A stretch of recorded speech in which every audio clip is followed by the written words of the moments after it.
Okay, and we get back to the inbox, and now all of a sudden my inbox looks a little bit different. The first thing you notice is that there's two sections on the right saying messages and updates. And on the messages, basically what happens is that the messages are people who have ranked higher for me and have sent me. So on top you see my mom saying good luck. I think Marco sent me an IM, looks like, saying about the Yahoo Go announcements. And Mark Davis, who's helped me with this demo, is talking about going out to dinner tonight. And also you see the messages are now, there's 22 of them right below where the Mark Davis message is. And that is narrowing down my much higher number of other messages, and sort of creating a view. While I don't lose any of the other messages, I'm seeing the ones that are coming from people that are relevant to me. Right below that, the updates, I see that David Filo has updated his location, and Mark Davis has posted 4 new photographs, and my wife is selling another thing on eBay. God knows what she's selling next. But, you know, again, all of a sudden the inbox, instead of being stale, is starting to show what's relevant to me in a very dynamic and relevant way. Now, the right side is not only the thing that's changing what we can do here at Yahoo. One of the concepts and one of the things that we're talking about in the future is opening up Yahoo for third parties. And that's what's happening on the left-hand side. If you look at the left-hand side, in addition to sort of Yahoo Maps and Yahoo Finance, I've also added 3 different applications, eBay, MTV, and eVites. And again, these are just examples of things that we can be doing. And for the purpose of the demo, we basically said, okay, these are the things that I use a lot. But right below that, I also see recommended. And what recommended means is things that I haven't really added yet, but actually people on my network are using or are recommending to me. So here we have MySpace and Flickr are different apps that are available to me. And we'll talk about what those things mean and how they work in the email. So looks like as we're sitting here, Philo has sent us an email. Should we open that up, Paul? Yeah, let's take a look. Looks like there's something about dinner, which is popular right now for some reason. It looks like David wants to go to Burger Palace for dinner tonight, and I guess, you know, some things just never change after all these years, but Philo still wants a greasy burger for dinner. But maybe what we can do is drag that message into the Yahoo Maps application on the left and see what happens. Okay, so what has happened here is that the Yahoo Mail application engine has really figured out that we are taking an email message. It knew it was from David Filo, it knew it was in my network, popped up as part of his profile, which is data that David has shared with his network. It showed that he likes Thai food and burgers, and other preferences that he has in his profile. But also, it also took the address that was in the email and automatically maps it onto the map of Las Vegas. It pulled up Burger Palace because it knew that, you know, we have Burger Palace as a structured data point in our database. We pulled it up. It has ratings. It has reviews. It has more information. So this all looks pretty cool. And the idea is that because Yahoo Mail is becoming much more of an application environment, we're automatically running email content things that can be applied to that, to things that we can figure out that maps to maps. Now, the map stuff looks pretty standard, Paul, with satellite and hybrid and things like that. What's this tags button on the right? Well, let's find out. Can you click on it? Whoa. I actually knew what it was.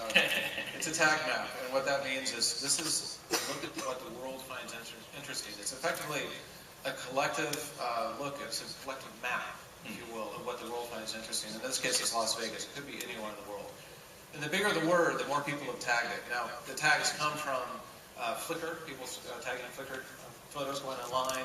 They tag it with a location. Location. Matter of fact, for the last almost 2 years, we've been running a beta program. This is actually live. I know the whole demo is sort of a concept demo, but this is actually live. Yeah, this is live data. And as we open more, it'll get even richer with the information. So what's this dolphin in Vegas? What's that all about? You know, I don't really know, actually. This is the cool thing about it. You get a look at what everyone finds interesting from CES, good, you know, very interesting.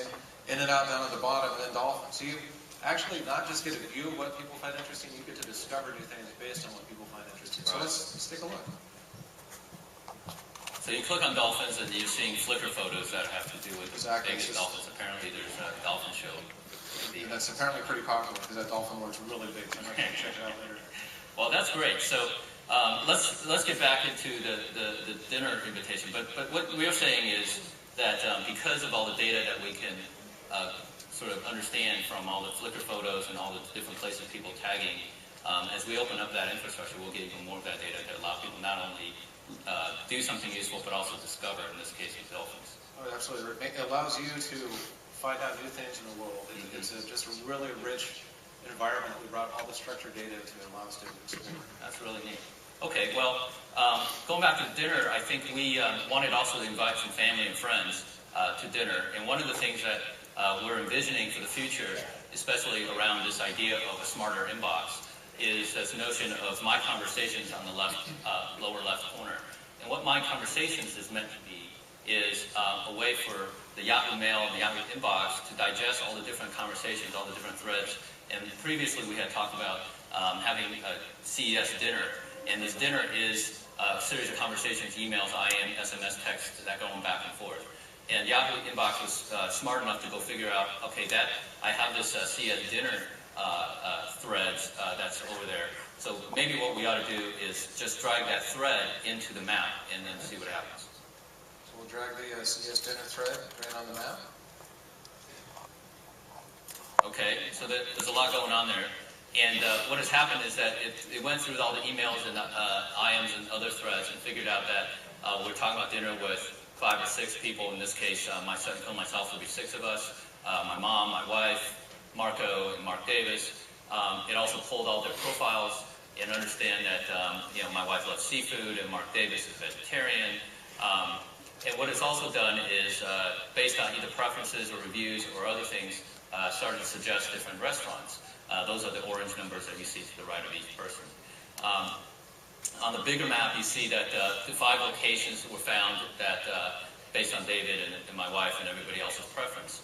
The bigger font numbers represent the one that has a bigger match, and the smaller font is one that has less match. And looks like number 1, whatever number 1 is the best match. You want to just tell us what that is? We'll take a look at it. I just want to emphasize, though, that since everyone that we dragged on here is willing to share what they like with Yahoo, we're able to take that, go out to the world, and what everyone found interesting, and start reducing that down to what they would be interested in. So, yeah, let's take a look.